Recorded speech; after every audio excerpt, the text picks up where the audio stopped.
Mana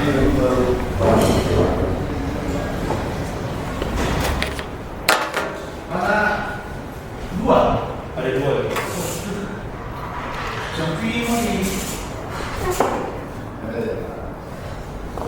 Silakan. Oh, CCTV-nya mana surat tugas.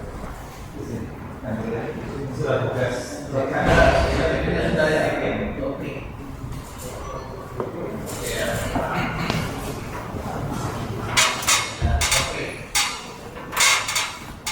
Dr. Pupuh Reksono S. Andrea SH LLM Praktis dosen tetap non PNS dari Angkatan Laut Jombang 29/1990 Selatan Surabaya. Ya, keahliannya di apa? Kepelitan. Kepelitan, ya. Ini ada surat tugasnya, ada CD, dan lain. Surat tugas. Kemudian saya kenali dia saham ini. Gak usah anak. Dokter Gansar, anak, SKN, lain di Paling, 84. Dan Islam, dosen Fakultas Hukum Universitas Airlangga. Ya, pada 13113B. Alamat Jalan Mulyosari Baru, 76 Kota Surabaya, ya. Ini karyanya tidak hukum apa? Perikatan kontrak. Oke, perikatan kontrak ini.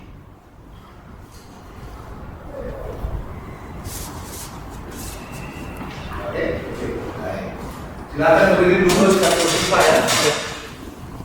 Kalau misalnya kita supaya tidak.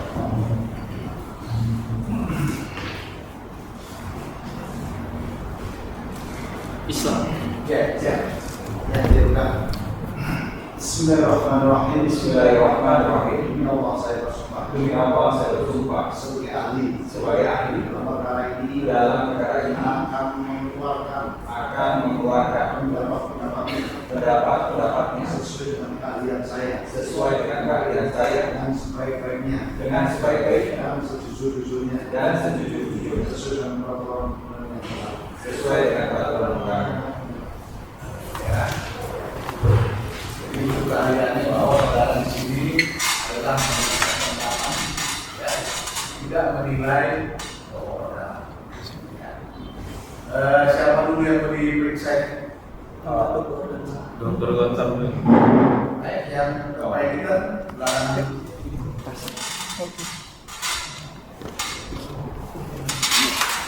Itu kan apa yang baik kita? Baik pun.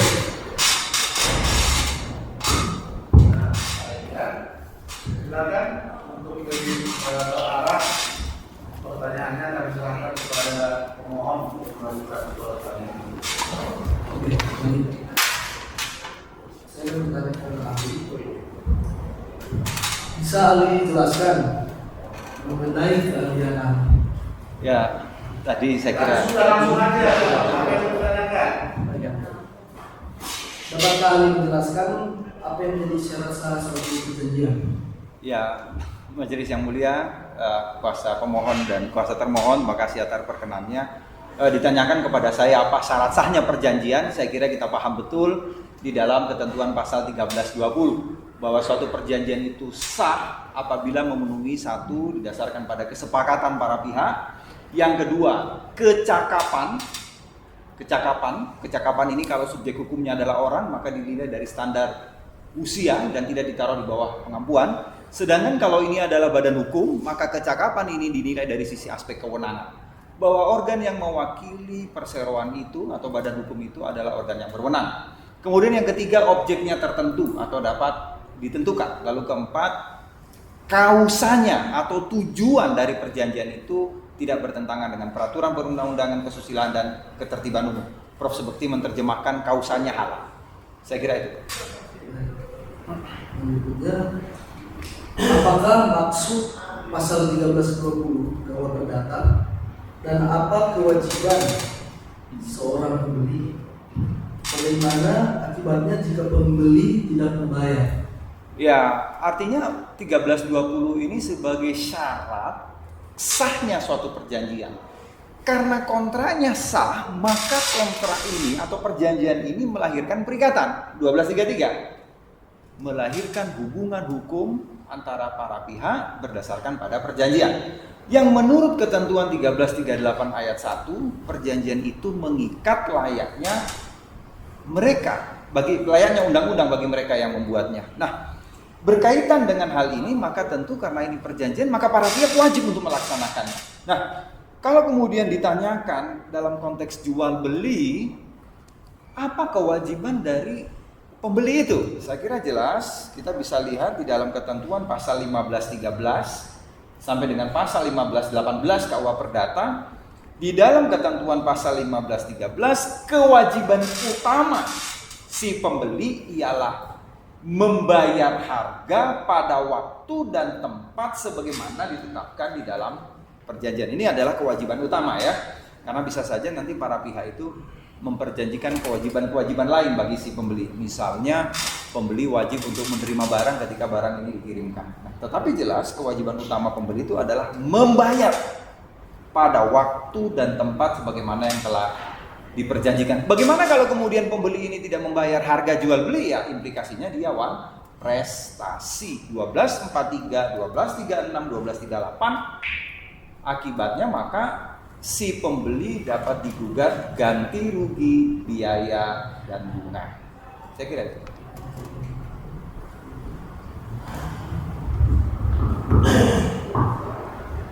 Ya, terima kasih kepada ahli di dalam perdata yang dikenal di pasal 1338. Bisa dijelaskan 1338 itu apa dan apa konsekuensi hukum dari sebuah perikatan bagi para pihak yang telah menyepakatinya? Ya, 1338 ini kita ketahui terdiri dari 3 ayat ya. 1338 ayat 1 yang tadi saya sebutkan, di dalam 1338 ini termaktub prinsip atau asas pacta sunt servanda, termaktub asas kebebasan berkontrak. Semua perjanjian dibuat secara sah berlaku sebagai undang-undang bagi mereka yang membuatnya. 1338 ayat 2 ini berkaitan bahwa perjanjian itu tidak dapat ditarik atau dibatalkan, diubah selain dengan kesepakatan para pihak. 1338 ayat 3 di sini termuat atau terkandung bahwa perjanjian itu harus dilaksanakan dengan itikat baik. Jadi 1338 ayat 3 ini berkaitan dengan itikat baik dalam perjanjian. Terima kasih. Selanjutnya, apabila suatu perseroan telah meningkatkan transaksi atau kerjasama terhadap pihak lain dan kemudian terjadi perubahan susunan direksi, nah pertanyaannya, status pengikatan tersebut apakah tetap sah dan berlaku atau membatalkan perjanjian-perjanjian telah dibuat oleh direksi sebelumnya? Ya, subjek hukum kan kita kenal ada orang, ada badan hukum, ya. Perseroan terbatas yang tadi Bapak ilustrasikan, PT itu adalah badan hukum, ya. Maka dia adalah pendukung hak dan kewajiban karena dia adalah subjek hukum. Maka dalam konteks ini kalau tadi Bapak ilustrasikan yang berkontrak adalah PT, maka yang terikat terhadap kontrak itu adalah PT-nya, badan hukumnya, bukan organnya, bukan direksi atau dewan komisaris atau pemegang saham. Jadi yang terikat pada kontrak itu adalah badan hukumnya, PT-nya. Sehingga apabila terjadi perubahan komposisi organ perseroan, pemegang sahamnya berganti, dewan komisarisnya berubah, direksinya diganti, tidak mengakibatkan batalnya atau putusnya perjanjian itu. Karena yang terikat adalah badan hukumnya, bukan organnya. Oke, ahli, saya ingin menambahkan, apabila seorang direksi dalam jabatannya sebagai direksi tidak membuat suatu RUPS setiap tahun, apakah itu bisa membatalkan perikatan-perikatan yang dibuat terhadap yang lain atau tidak? Saya kira berkaitan dengan kewajiban RUPS ini bukan berkaitan dengan pelaksanaan kontrak kepada pihak ketiga. RUPS itu adalah kewajiban dari direksi yang tadi Bapak sampaikan ya. Pasal 76, dia wajib untuk menyelenggarakan RUPS tahunan ataupun RUPS luar biasa. Implikasinya tentu tidak berimplikasi apa-apa terhadap kontrak. Gitu. Kalau kemudian direksinya tidak pernah RUPS, ya kontraknya tetap sah. Sepanjang itu memang dalam lingkup kewenangan yang diberikan. Kemudian terkait dengan kewenangan direksi, saya coba menyandikan dengan Undang-Undang Perseroan bahwa di dalam pasal 92 ayat 1 nomor 40 tahun 2007 menyatakan bahwa direksi menjalankan pengurusan perseroan untuk kepentingan perseroan sesuai maksud dan tujuan perseroan. Dan kemudian di dalam akta pendirian perseroan juga dicantumkan satu, maksud dan tujuan dari perseroan adalah pertambangan dan penggalian. Yang kedua, untuk mencapai maksud dan tujuan tersebut di atas, perseroan dapat melaksanakan kegiatan usaha sebagai berikut: menjalankan usaha dalam bidang pertambangan dan penggalian dan sebagainya. Dan kemudian dalam pasal yang berbeda di dalam akta tersebut juga diterangkan bahwa direksi berhak mewakili perseroan di dalam dan di luar pengadilan tentang segala hal dan dalam kejadian, mengikat perseroan dengan pihak lain dengan perseroan, serta menjalankan segala tindakan baik yang mengenai kepengurusan maupun kepemilikan, akan tetapi dengan pembatasan bahwa untuk meminjam atau meminjamkan uang atas nama perseroan, mendirikan suatu usaha baik di dalam di luar negeri harus persetujuan komisaris. Jadi pembatasan kecuali terkait dengan meminjam ataupun pinjam uang, meminjamkan ataupun pinjam uang. Pertanyaannya adalah, apabila direksi melakukan transaksi pembelian yang dikategorikan sebagai kegiatan operasional harian perseroan, yaitu berupa pembelian barang yang berfungsi sebagai salah satu bahan baku penunjang kegiatan eksplorasi, karena ini perusahaan tambang yang wajib dilakukan oleh perseroan sebagaimana dicantumkan di dalam izin usaha pertambangan, serta tujuannya sebagai pemenuhan syarat dan kewajiban perusahaan sebagai pemilik izin usaha pertambangan agar perizinan perseroan tersebut tidak dicabut oleh pemerintah. Pertanyaannya, apakah transaksi tersebut masih sebagai kewenangan direksi atau membutuhkan persetujuan komisaris di perseroan? Dan apabila tidak meminta persetujuan komisaris, apakah tindakan direksi tersebut menghilangkan hak tagih atas pihak tiga atas transaksi tersebut? Ya, baik, ini kan bicara tentang keabsahan perjanjian. Apakah tindakan direksi membuat kontra itu sah? Kan itu Pak. 1320 syarat yang kedua tadi saya sampaikan itu adalah kecakapan. Kecakapan dalam membuat kontra, dalam membuat perikatan.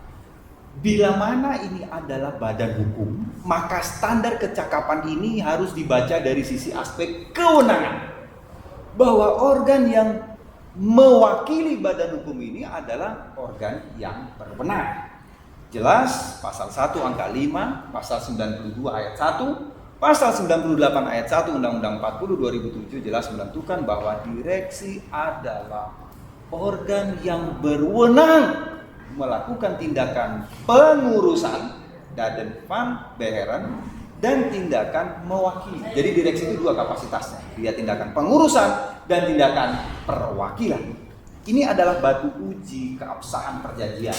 Nah, oleh karena itu, kalau ini dalam lingkup kewenangannya, maka implikasinya kontraknya sah. Karena kontraknya sah, ya perjanjiannya mengikat, Pak. Nah, dari ilustrasi yang Bapak berikan tadi, ada pembatasan kewenangan dari direksi. Dalam hal ini adalah meminjam uang atau meminjamkan uang atau mendirikan suatu badan usaha, dia harus dengan persetujuan dari Dewan Komisaris yang tadi Bapak ilustrasikan. Sehingga kalau ini masih dalam tindakan pengurusan, tidak ada pengecualian di dalam anggaran dasar, maka tentunya direksi punya kapasitas mewakili badan hukum itu.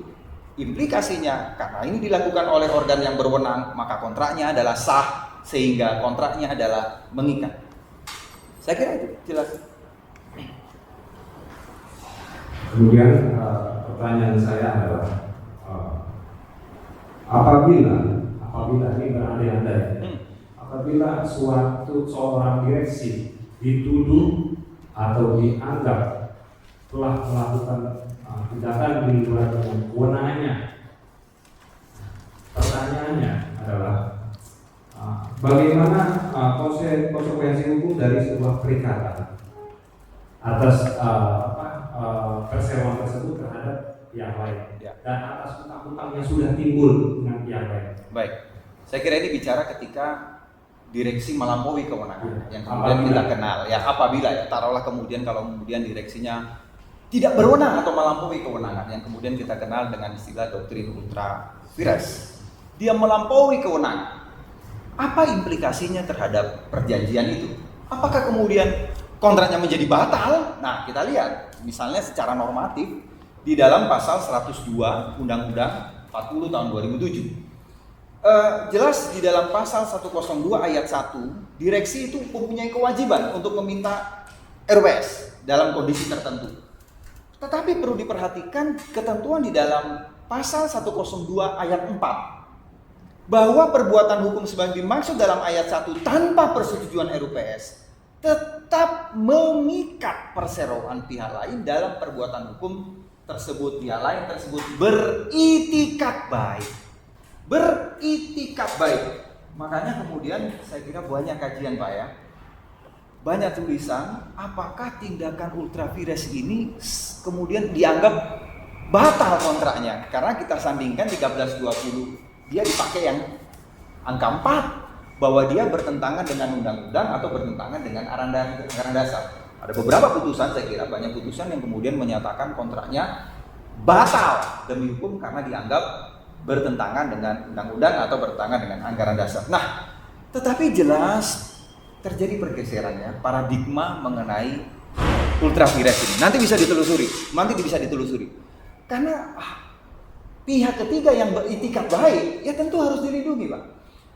Saya kira jelas dalam berbagai literatur, misalnya saya bawa ini bukunya Munir Fuadi, dia berpandangan bahwa jelas ya, dia mengutip juga banyak tulisan di sini. Tahun 2002 ini buku banyak, Prof. Rudi juga udah pernah tulis bahwa di dalam pandangan klasik ultra vires ini batal demi hukum. Tetapi kemudian dalam perkembangan ultra vires itu tetap sah dan mengikat perseroan, tetapi dengan syarat satu, pihak ketiga beritikat baik. Lalu yang kedua, pihak ketiga tidak menyadari adanya unsur ultra vires ini. Inilah yang kemudian dalam perkembangan ada yang disebut dengan indoor management rule. Karena ini adalah tindakan pengurusan, maka tentunya direksi punya kapasitas untuk itu. Maka pihak ketiga yang beritikat baik dilindungi atas ketidaktahuannya itu. Saya kira juga beberapa tulisan, banyak sekali Pak. Misalnya Emmanuel Stephen dalam Corporation tahun 92, halaman 14, nanti diperiksa juga ada beberapa tulisan. Limitasi penerapan doktrin ultra vires rule setidaknya ada dua. Yang pertama, tindakan direksi tersebut dilakukan untuk kepentingan perseroan dengan itikat baik dan tidak merugikan perseroan. Lalu yang kedua, direksi yang bersangkutan bukan pemegang saham mayoritas karena dianggap nanti dia menyalahgunakan PT ini. Jadi Pak, dalam konteks direksi yang dianggap melampaui kewenangannya, misalnya dia nggak minta RUPS, dia nggak minta Dewan Komisaris persetujuannya, kontraknya tetap sah sepanjang pihak ketiga itu beritikat baik sesuai dengan tujuan dari perseroan itu dan kemudian tidak merugikan dari perseroan. Implikasinya kontraknya tetap sah. Saya kira itu. Selain dari sisi teori, apakah pernah ada putusan terkait dengan hal ini? Ya, saya kira ada beberapa, cuman saya nggak tahu putusannya ya. Tapi nanti ditelusuri saja. Oke. Di beberapa, Munir Fuadi udah tulis lama. Prof. Rudi Prasetya juga udah tulis tentang ultra vires ini. Yaya Arab juga udah tulis. Halaman 69, saya ingat betul karena sering dibaca. Yaya Arab kemudian juga menyatakan dalam bukunya Perseroan Terbatas bahwa sepanjang itu sesuai dengan tujuan dari perseroan, bahwa itu ultra viresnya tetap sah kontraknya. Kalau kemudian itu dianggap merugikan perseroan pemegang saham, ya itu adalah tanggung jawab internal dari seorang direksi. Saya kira itu. Oke. Apakah perseroan dapat mangkir dari hutang yang dibuat oleh direksi yang tadi yang dituduh melakukan ultra vires itu? Sementara atas transaksi-transaksi yang dilakukan oleh direksi sebelumnya itu, perseroan itu menerima manfaat yang banyak, cukup banyak. Karena kalau transaksi itu tidak dilakukan, maka perizinan dari perusahaan tersebut akan dicabut. Karena transaksi itu harus dilakukan karena pemerintah atau undang-undang menyuruh agar tindakan itu dilakukan. Karena Karena kalau itu tidak dilakukan, maka izinnya akan dicabut. Dan yang menerima manfaatnya dari stakeholder dari perusahaan tersebut adalah si persewanya. Dari transaksi tersebut yang menerima manfaatnya adalah persewanya. Nah, bagaimana status dari perikatan? Perlu dipahami tadi sebagaimana saya sampaikan. Direksi kapasitasnya melakukan tindakan pengurusan sesuai dengan tujuan dan maksud dari perseroan. Periksa pasal 1 angka 5 itu. Jadi sesuai dengan tujuan dan maksud dari perseroan itu, Pak. Kalau kemudian ini adalah kontraknya sah, maka tadi kontraknya ya mengikat, Pak. Kalau tidak dilaksanakan, maka debitor yang punya kewajiban melaksanakan prestasi ini dalam keadaan prestasi, cedera janji. Jadi nggak boleh kemudian dia mangkir. Sehingga kalaupun misalnya dianggap ini adalah ultra vires, tapi perhatikan, satu, kegiatan atau tindakan dari direksi ini adalah dalam lingkup tindakan pengurusan. Yang kedua, sesuai dengan tujuan dari perseroan. Yang ketiga, tidak ada kerugian yang diderita oleh perseroan. Bahkan kalau tidak dilakukan tindakan itu malah merugikan. Ya, saya kira kontraknya sah. Implikasinya yang mengikat dan wajib untuk dilaksanakan. Terakhir, jika seorang direksi melakukan tugas dan tanggung jawabnya berdasarkan amanah atau berdasarkan perintah dari pemegang saham yang sebelumnya, bahwa sebelum direksi ini masuk dan menjabat sebagai direksi, ada sebuah perjanjian yang diikat antara direksi yang sebelumnya dengan perusahaan lain. Nah, kemudian direksi yang baru ini menjalankan isi perjanjian tersebut. Apakah itu masih sesuai dengan tugas dan tanggung jawab? Apakah terlampau? Ya, kalau memang misalnya pemegang saham yang tadi Bapak ilustrasikan menugaskan direksi untuk melaksanakan suatu perjanjian, yang tadi Bapak ilustrasikan bahwa ada pemegang saham perintahnya adalah melaksanakan perjanjian nomor sekian-sekian, maka tentunya dia punya kapasitas dong untuk melakukan tindakan itu, mengingat dia adalah organ yang melakukan tindakan pengurusan. Ya, implikasinya ya tindakannya sah. Dengan terjadinya perubahan organ perseroan misalnya tidak berimplikasi apapun terhadap kontrak itu. Makanya kemudian tadi saya nyatakan bahwa jangan digunakan atau disalahgunakan lembaga ultra vires ini. Dalam praktik saya kira banyak tulisan, oh saya nggak tahu itu. Padahal duitnya udah masuk ke perseroan, bahkan dia sudah melaksanakan perjanjian dan dia menikmati hasilnya. Kalau kemudian dianggap batal demi hukum, balikin dong uangnya orang, balikin dong barang-barangnya orang. Karena kalau kita bicara konsep ultra vires, konsep tradisional, batal demi hukum. Implikasi dari batal demi hukum itu adalah pengembalian keadaan semula, null and void, dianggap tidak pernah ada. Kalau misalnya kita berpandangan bahwa ini adalah batal demi hukum, maka dia kembalikan, kan gitu Pak. Makanya jangan kemudian ultra vires ini disalahgunakan. Makanya kemudian dalam perkembangan ada yang disebut dengan indoor management rule, bahwa pihak ketiga yang tidak mengetahui itu harus dilindungi terhadap tindakan-tindakan dari seorang direksi. Saya kira itu. Terakhir. Anu itu juga mengajar untuk mata kuliah hukum perdata ya? Iya. Oke. Saya ingin menanyakan terkait dengan alat bukti kan ya? Hukum acara. Ya, alat bukti. Apabila ada satu alat bukti elektronik berupa video, berupa rekaman, nah itu bagaimana cara memverifikasinya? Sementara video tersebut tidak ada keterangan tempat, siapa yang mengambil, siapa yang memeriksa, gitu. Nah, itu kira-kira masuk ke dalam kategori apa dan bagaimana kita bisa memverifikasinya? Ya, saya kira jelas banget ya, ketentuan pasal 5 Undang-Undang 11 2008 yang sudah diubah kedua kalinya dengan Undang-Undang nomor 1 tahun 2024 ya. Di dalam pasal 5 ayat 1 dan ayat 2 kita paham betul ya, bahwa dokumen elektronik atau informasi elektronik itu adalah perluasan alat bukti yang ada ya. Dia diakui sebagai alat bukti pasal 5 ayat 1 dan ayat 2. Tetapi kemudian menjadi perdebatan bagaimana kedudukan dari alat bukti semacam ini. Untung ada lahir Undang-Undang 1 2024 yang mengubah ketentuan pasal 3 dan pasal 4 ayat 3 dan ayat 4 Undang-Undang ITE ini. Di dalam pasal 5 ayat 3 Undang-Undang nomor 1 tahun 2024 informasi elektronik dan atau dokumen elektronik dinyatakan sah apabila menggunakan sistem elektronik sesuai dengan ketentuan yang diatur dalam undang-undang ini.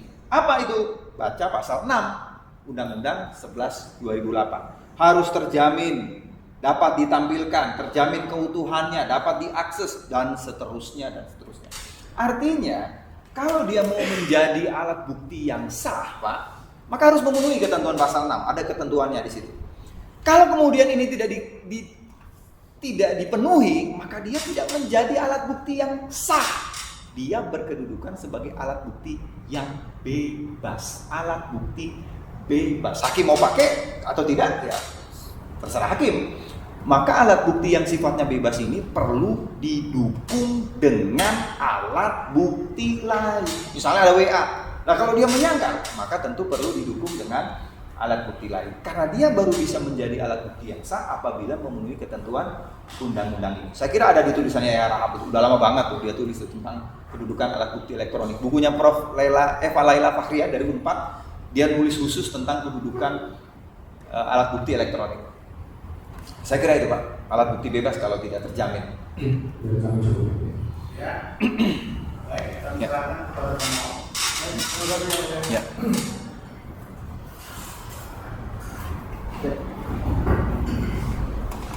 Sebelum masuk ke pertanyaan terkait dengan perjanjian, mumpung tadi yang dibahas mengenai alat bukti elektronik, saya mau masuk dari sini dulu.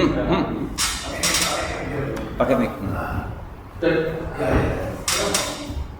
jika ada suatu video yang dijadikan alat bukti dalam persidangan, itu kan tadi saudara ahli bilang itu buktinya bebas. Kalau tidak memenuhi syarat di dalam undang-undang itu. Kalau misalkan pembuat videonya dan orang yang ada dalam video itu kemudian dihadirkan untuk memberikan kesaksian mengenai keberadaan video itu, di mana dibuatnya, kapan, dan di mana, apakah kemudian alat bukti video tersebut masih tetap apa tadi? Ya, artinya tadi karena dia sifatnya bebas ya hakim boleh pakai atau tidak. Maka oleh karena itu perlu didukung, ditunjang dengan alat bukti lain. Misalnya orang-orang yang terlibat di dalam video itu dihadirkan, maka dia nanti berkedudukan sebagai saksi. Yang membuat juga Dia akan berkedudukan sebagai saksi 1866 sehingga apa keterangan saksi apabila bersesuaian, ya itu menjadi alat bukti yang sah. Tapi nanti didukung dengan alat bukti saksi. Berarti dia ada alat bukti saksi, Pak. baik. Berarti sah ya kalau dia didukung. Ya, dia menjadi alat bukti saksi. Karena ada saksi yang menerangkan itu. Siap, saudara. Masuk ke ini saudara ahli. Saya ingin bertanya, apakah itu yang disebut akta otentik? Ya, saya kira paham betul 1868, 1870 ya Pak ya. 178 ya. 165 ya, 165 bahwa akta otentik itu alat bukti yang dibuat oleh pejabat umum yang berwenang yang memiliki kekuatan pembuktian yang sempurna. Dia harus dianggap benar sampai dengan ada putusan pengadilan yang menyatakan sebaliknya. Maka dari sisi teori pembuktian, akta otentik itu memiliki 3 teori pembuktian. Yang pertama, pembuktian lahiriah, pembuktian formil, dan pembuktian material. Saya kira itu, Pak. Selanjutnya, saudara. Kalau anggaran dasar, anggaran rumah tangga suatu perusahaan sewa itu akta otentik? Ya, kalau kemudian dituangkan dalam bentuk akta notaris, saya kira jelas akta notaris adalah akta otentik, Pak. Selanjutnya, saudara ahli, jika misalkan dalam suatu anggaran dasar diatur berbunyi seperti ini, Direksi menyampaikan rencana kerja yang memuat juga anggaran tahunan perseroan kepada Dewan Komisaris untuk mendapatkan persetujuan sebelum tahun buku dimulai. B. Rencana kerja sebagaimana dimaksud dalam ayat 1 harus disampaikan paling lambat 10 hari sebelum dimulainya tahun buku yang akan datang. Selanjutnya, direksi menyusun laporan tahunan dan menyediakannya di kantor perseroan untuk dapat diperiksa oleh para pemegang saham terhitung sejak tanggal panggilan khusus tahunan. Pertanyaan saya, kalau ada direksi yang bukan hanya tidak pernah mengadakan rules, tapi tidak pernah membuat laporan keuangan, tidak pernah membuat rencana kerja. Menurut saudara saksi, saudara ahli, itu melanggar anggaran dasar perusahaan. Saya kira jelas dia melanggar tugasnya dan fungsinya sebagaimana diatur di dalam undang-undang. Jelas saya kira di dalam pasal 97 ayat 1 kan Pak. Direksi bertanggung jawab atas tindakan pengurusan. Ayat 3, setiap anggota direksi bertanggung jawab secara pribadi terhadap kesalahan dalam pengolahan perseroan, Pak. Jadi kalau tadi Bapak mendalilkan bahwa dia tidak pernah RUPS, ya kenapa komisarisnya nggak lakukan RUPS misalnya? Karena ketika direksi tidak melakukan RUPS, komisaris dapat meminta atau bahkan menyelenggarakan sendiri RUPS itu, atau bahkan pemegang saham. Direksi tidak pernah RUPS, tidak pernah melaporkan kegiatannya, lapor keuangan dan seterusnya. Maka direksi yang demikian dapat dituntut ganti rugi oleh perseroan. Ya.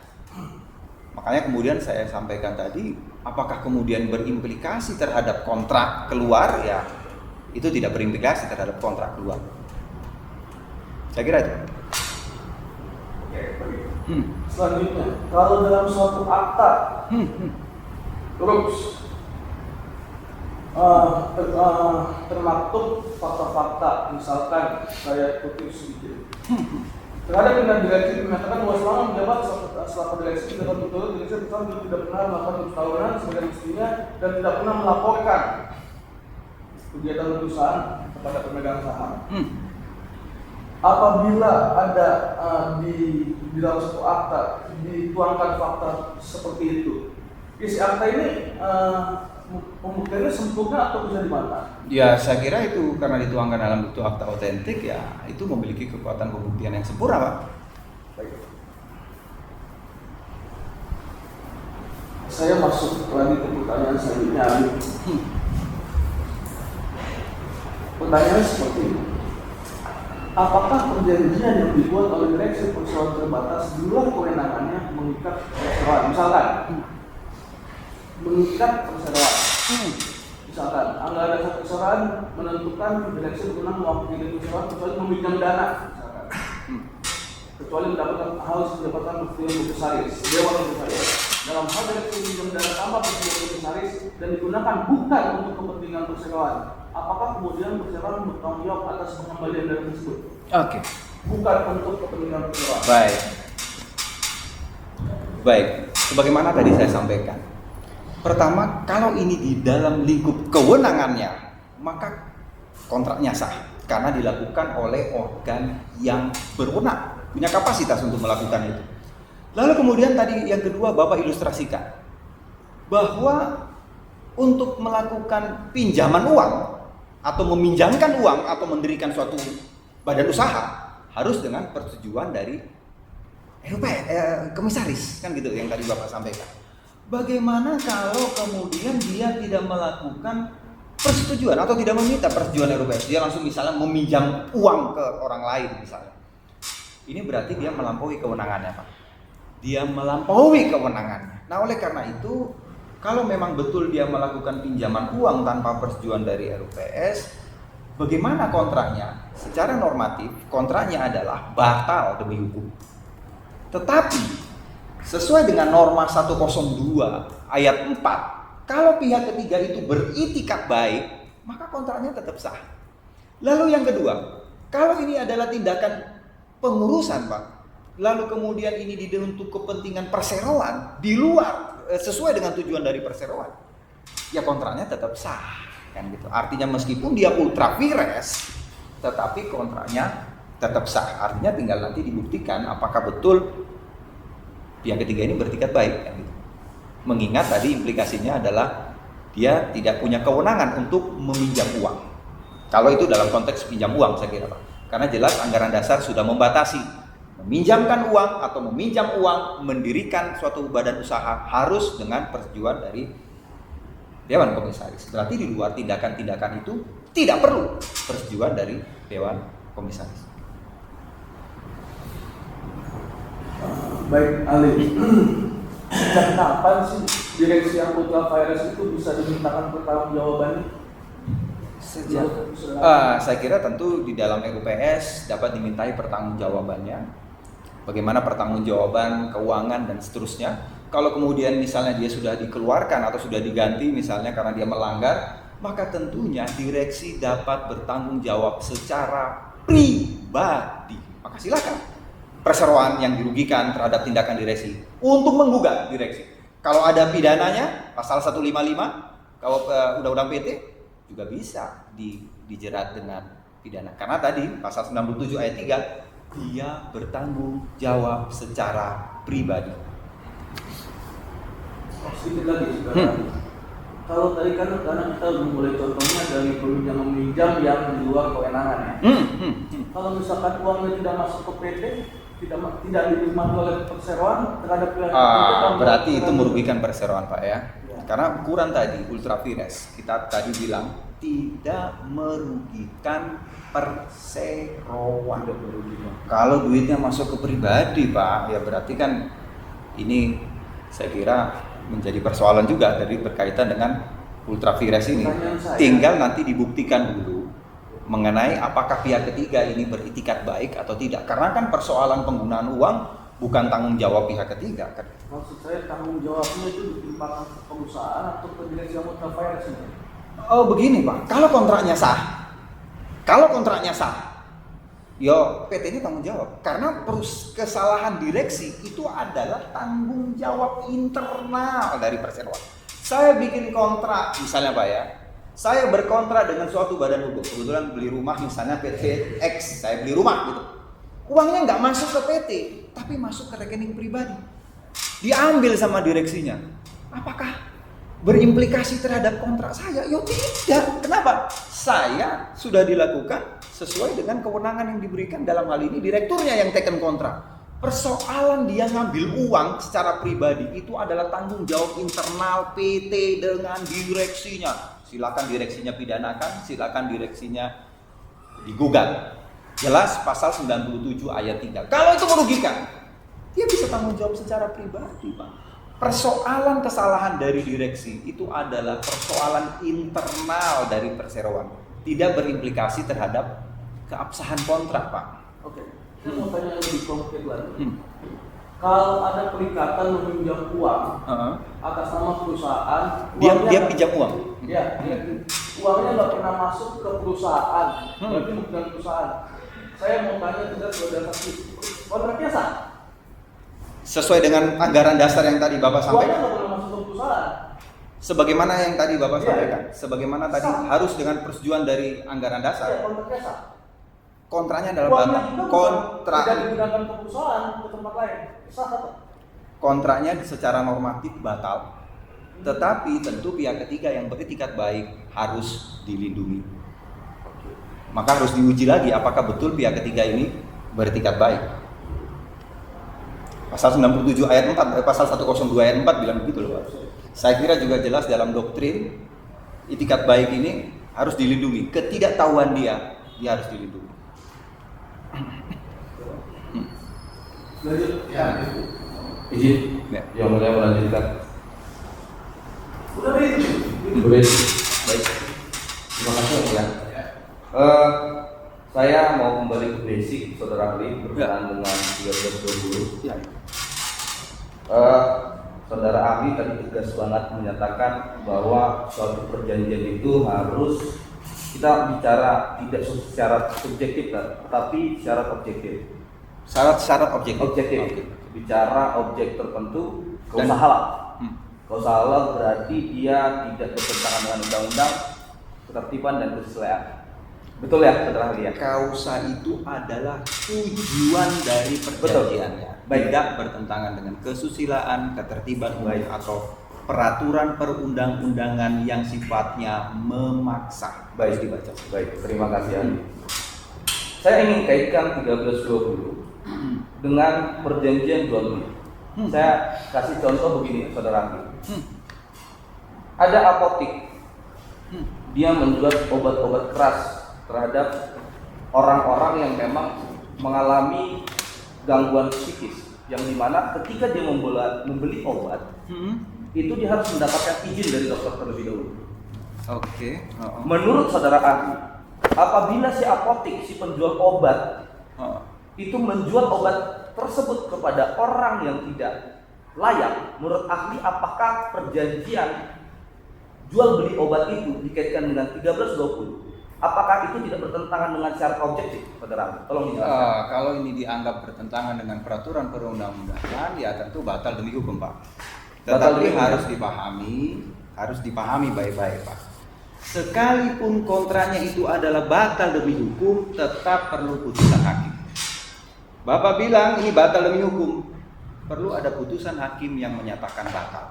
Tetapi batal demi hukum ini hakim sebenarnya sekedar menegaskan bahwa perjanjian ini batal demi hukum. Maka sifat amar putusan hakim itu deklarator, dia hanya bersifat menyatakan. Ini berbeda kalau kontraknya dapat dibatalkan. Maka momentum batalnya perjanjian itu pada saat putusan hakim. Maka amar putusan hakim itu bersifat konstitutif. Jadi Pak, kalau misalnya tadi Bapak ilustrasikan bahwa jual beli ini bertentangan dengan peraturan perundang-undangan, dia secara hukum batal demi hukum. Tapi kalau ditarik lebih jauh, ya batal demi hukum tentu tetap perlu putusan hakim. Baik. Apalagi ini dituangkan dalam akta otentik. Baik, begini saudara Ali, saya ingin bicara batal demi hukum ya, kaitannya dengan 1320. Kalau kemudian jual beli narkoba, menurut ahli butuh pembatalan nggak ke pengadilan? Saya dengan Bapak jual beli sekarang. Apakah batal kontrak kita? Saya mau dengar jawaban Bapak. Enggak, saya mendengarkan ahli. Artinya, sekalipun kontrak itu batal demi hukum, tetap perlu putusan hakim, Pak. Jangan Bapak mendalilkan bahwa ini batal demi hukum, bertentangan dengan undang-undang dasar, bertentangan dengan undang-undang. Tetap perlu putusan hakim. Saya kira Bapak perlu memahami itulah fungsi putusan hakim. Makanya saya jelaskan tadi, Pak. Kalau tadi kita jual beli narkoba, ini batal demi hukum, Pak. Tetapi kalau para pihak menjalani, ini melanggar IUP, ini melanggar undang-undang, para pihak baik-baik saja. Apalagi ini dituangkan dalam bentuk akta otentik. Tadi saudara bilang, akta otentik itu memiliki kekuatan pembuktian yang sempurna. Harus dianggap benar sampai dengan putusan pengadilan menyatakan sebaliknya. Lalu buat apa kalau kita bikin akta otentik dan kemudian dibatalkan? Baik.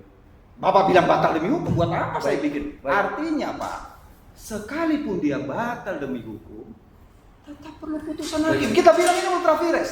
Mana putusan hakim yang membatalkan? Baik. Ini pelanggar undang-undang, mana putusan hakim membatalkan? Makanya saya bilang tetap perlu putusan hakim. Saya kira banyak tulisan tentang itu. Ini bicara tentang kepastian hukum supaya orang tidak sekedar bilang bahwa ini adalah batal demi Ya, hukum. baik.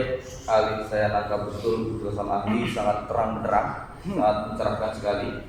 Tapi kembali lagi saya mau tarik ke contoh-contoh konkret saudara ahli karena ini sering terjadi di lapangan. Tadi saudara ahli bilang perlu dibatalkan. Betul. Tetap harus ada putusan yang membatalkan. Saya kasih analogi begini. Apakah seorang penjual barang tertentu dia menjual kepada yang tidak berhak, katakan dia menjual zat kimiawi untuk dipakai, dipergunakan untuk bahan eksplorasi pertambangan, di mana ditentukan di undang-undang bahwa perusahaan yang ingin melakukan eksplorasi tersebut harus memiliki seluruh izin untuk bisa melakukan produksi. Kemudian si penjual ini mengetahui bahwa si pembeli tidak lengkap izinnya. Menurut saudara ahli, apakah si penjual ini penjual yang beretikat baik? Apakah dia dilindungi sebagai pelaku pihak dalam perjanjian yang beretikat baik? Menurut saudara ahli bagaimana? Baik, kalau tadi Bapak bilang bahwa tentu penjual juga harus beretikat baik ya.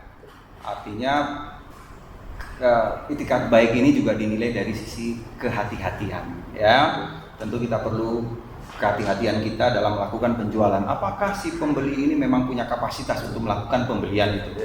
Saya tidak masuk pada substansi yang Bapak sampaikan karena bukan kompetensi saya untuk menjelaskan. Tapi dari sisi kontra tadi Bapak jelaskan bahwa kita harus berhati-hati, Pak. Kita harus berhati-hati. Tetapi kalau kemudian ini didalilkan bahwa ini adalah batal demi hukum, maka tentu kita tahu bahwa batal demi hukum ini adalah pengembalian keadaan semula. Makanya kemudian saya sampaikan, Pak, sekalipun ini adalah kontrak batal demi hukum, tapi para pihak tetap menjalani. Contoh misalnya, Bapak bilang, pembeli tidak punya kapasitas untuk itu, ya dia pakai. Oke, sebentar, dia pakai, misalnya ya. Artinya, ini kan diakui, dilakukan. Kalau kemudian ini dianggap melanggar hukum, ya pembeli yang merasa dirugikan. Misalnya, ajukan gugatan dong. Bukan kemudian barangnya itu kita pakai terus, lalu kemudian kita beranggapan, lo penjualnya tidak punya kapasitas, kenapa kau beli? Kan kamu pembeli kan gitu Pak ya.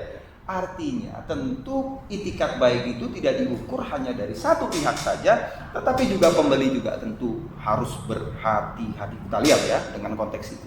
Baik.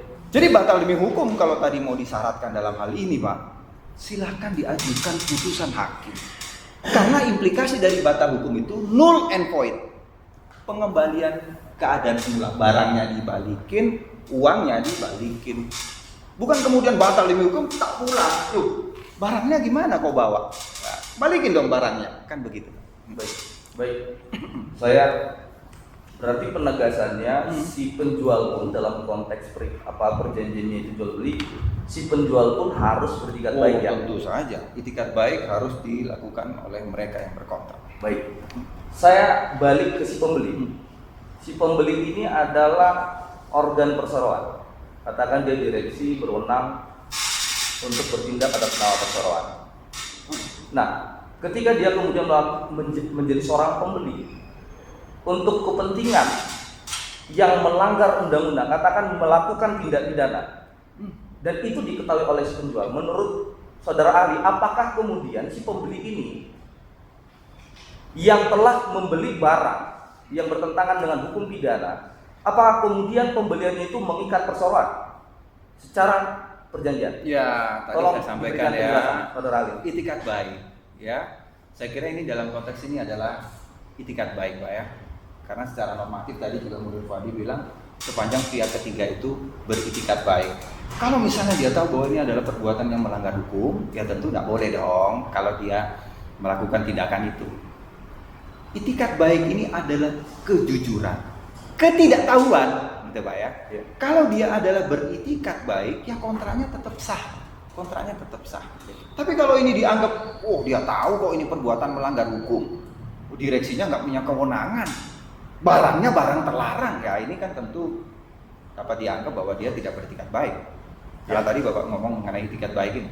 Oke, baik dalam konteks perseroan yang tadi. Kalau ternyata kemudian katakan si penjual ini beritikat baik, dia tidak mengetahui bahwa ternyata si pembeli yang mewakili perseroan ini membeli zat kimia yang berbahaya yang bertentangan dengan undang-undang ini. Nah, pertanyaannya, berarti si organ, katakan si direktur perusahaan ini kan sudah melampaui kewenangannya. Nah, dalam konteks itu, apakah konsep ultra vires yang tadi itu berlaku mutlak? Karena ini tadi dianggap bukan untuk kepentingan perseroan, karena dia melampaui kewenangannya, tidak sesuai dengan tujuan dari perseroan, maka ini tentu tidak mengikat perseroan. Sebaliknya, kalau ini untuk kepentingan perseroan, sesuai dengan tujuan dari perseroan, ya tentu kontraknya tetap sah. Saya kira itu. Baik, terima kasih. Sangat mencerahkan saudara Ali. Cukup yang lain. Ya. Nanti kita balik dalam kesimpulan masing-masing. Wakil yang mulia boleh ada dua pertanyaan mungkin.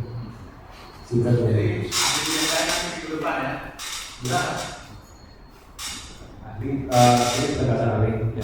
Apabila dalam satu transaksi pembeli dan penjual ketika melakukan perjanjian, pembeli melakukan prinsip kehati-hatian, meminta menanyakan mengenai akte atau kewenangan pihak yang mana melakukan transaksi, kemudian objek yang merupakan objek yang halal, kemudian transaksi itu terjadi, barang sudah diserahkan, kemudian tidak dibayar, apakah penjual itu dikategorikan sebagai itikat baik? Saya kira dalam perkembangan itikat baik ini kan tidak hanya bicara tentang kejujuran, tetapi juga kehati-hatian. Ya. Dengan mengecek bahwa penjual tadi adalah orang yang berhak dan berwenang untuk itu. Tapi kalau Bapak ilustrasikan tadi bahwa sudah ada pengecekan kehati-hatian, maka tentu dia sudah memenuhi kriteria itikat baik. Implikasinya pembeli yang beritikat baik harus dilindungi. SMA 7 2012 angka 9 bahwa pembeli yang bertingkat baik harus dilindungi. Bagaimana bentuk perlindungannya? Kontranya harus tetap dianggap sah. Si tidak dirugikan hanya dapat menuntut kepada pihak yang tidak berwenang. Sama satu lagi Pak Irali, apabila komisaris sekaligus pemegang saham tidak pernah meminta direksi untuk melakukan RUPS, bahkan mengizinkan RUPS itu tidak terjadi. Pertanyaannya bagaimana konsekuensinya? Apakah si komisaris sekaligus pemegang saham itu bisa menggugat direksinya? Karena dia sendiri sudah mengizinkan, membiarkan RUPS itu tidak pernah terjadi selama ya, saya kira jelas ya. Yang punya kapasitas melakukan RUPS ini adalah direksi, ya, pasal 79 ayat 1. Tetapi jelas pasal 79 ayat 6, komisaris juga punya kapasitas untuk melakukan RUPS. Dalam hal direksi tidak melakukan pemanggilan RUPS sebagai maksud dalam ayat 5, komisaris bisa melakukan, atau pemegang saham juga punya kapasitas untuk itu. Kalau misalnya direksi tidak melakukan, dewan komisaris juga tidak melakukan. Kalau tadi Bapak ilustrasikan dewan komisaris ini lalai terhadap kewajibannya, ya dewan komisaris juga bersalah. Implikasinya dewan komisaris tanggung krenteng dengan si direksi. Cukup. Terima kasih yang mulia. Terima kasih Pak. Amin. Terima kasih. Terima kasih. Terima kasih.